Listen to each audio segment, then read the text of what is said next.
L'identification des animaux, ça sert à quoi? Donc à assurer la traçabilité d'un animal, un bovin, un ovin, un caprin, un porcin, de sa naissance jusqu'à la commercialisation de la viande. Ça sert aussi à garantir la sécurité du consommateur en assurant la sécurité des produits animaux. En cas de problème sanitaire, elle permet de retracer toute la chaîne de transmission et d'éradiquer les principales maladies contagieuses. Elle sert aussi à assurer un meilleur suivi sanitaire, comme les vaccins ou tous les traitements médicamenteux.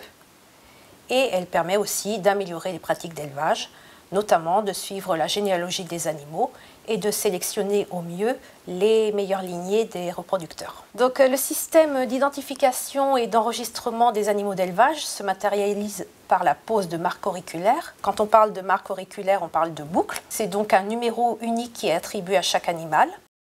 On parle également de l'inscription des mouvements dans un registre d'élevage et l'enregistrement de toutes les informations dans des bases de données nationales. Pour les bovins, nous éditons aussi un passeport qui accompagne le bovin lors de tous ses déplacements. Alors, quel est le rôle d'un EDE? Déjà, un EDE, cela signifie établissement de l'élevage. C'est par la loi d'orientation agricole de 1996 puis de 2006 que l'État a confié aux chambres d'agriculture via les EDE la mise en œuvre de l'identification et de la traçabilité des animaux. L'EDE a un agrément du ministère de l'Agriculture pour assurer des missions de service public. À ce jour, on compte 48 EDE en France. Plus précisément, l'EDE assure 4 grandes missions. La première, c'est la gestion des exploitations et des détenteurs. C'est-à-dire que l'EDE doit recenser toutes les exploitations et les détenteurs d'animaux, bovins, ovins, caprins, porcins, les bâtiments de poules pondeuses, et ça, quel que soit le nombre d'animaux, et que l'élevage soit professionnel ou non. La deuxième mission consiste à gérer les commandes de boucles bovines, ovines ou caprines. La troisième mission, c'est l'enregistrement des informations notifiées par le détenteur et la transmission de ces informations en base de données nationales. Pour les bovins, notamment, on transmet également des documents officiels tels que le passeport ou le livre des bovins.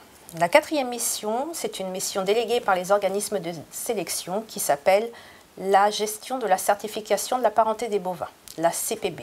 C'est-à-dire, nous gérons les filiations des veaux. La CPB permet de garantir la qualité des évaluations génétiques des reproducteurs présents sur l'exploitation et garantit également l'origine des animaux. Chaque EDE s'adapte aux évolutions réglementaires et est engagé dans une démarche qualité nationale, ce qui permet à chaque détenteur d'animaux sur toute la France d'avoir la garantie d'appliquer les mêmes procédures quelle que soit la région française. Le suivi qualité est réalisé dans un cadre professionnel. Il se distingue du contrôle administratif réalisé par l'ASP, l'Agence de services de paiement, ou la DDPP, qui sont les services vétérinaires de l'État. Le suivi qualité permet de mesurer le niveau de maîtrise de l'identification par les détenteurs. La visite de suivi qualité a pour objectif d'identifier les problèmes rencontrés dans l'application de l'identification des bovins, ovins, caprins, afin de mettre en œuvre des mesures correctives si nécessaire, et des actions d'appui, de formation auprès des détenteurs.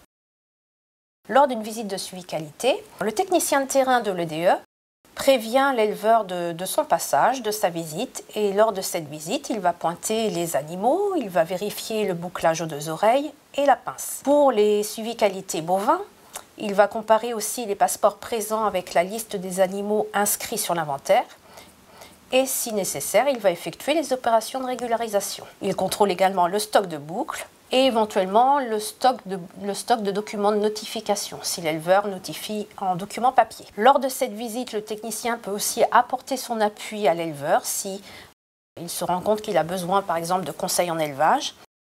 Il peut aussi le réorienter donc vers d'autres conseillers. Lors de ces visites, le technicien de terrain peut aussi repérer des situations difficiles et il peut réorienter l'éleveur vers la cellule de prévention en élevage. Faire appel aussi à la MSA si l'éleveur rencontre des difficultés. Si l'éleveur rencontre des difficultés économiques, on peut aussi le réorienter vers un conseiller en élevage. Donc à la suite de cette visite, un compte-rendu est rédigé et signé de la part des 2 parties, donc de l'éleveur et du technicien de terrain.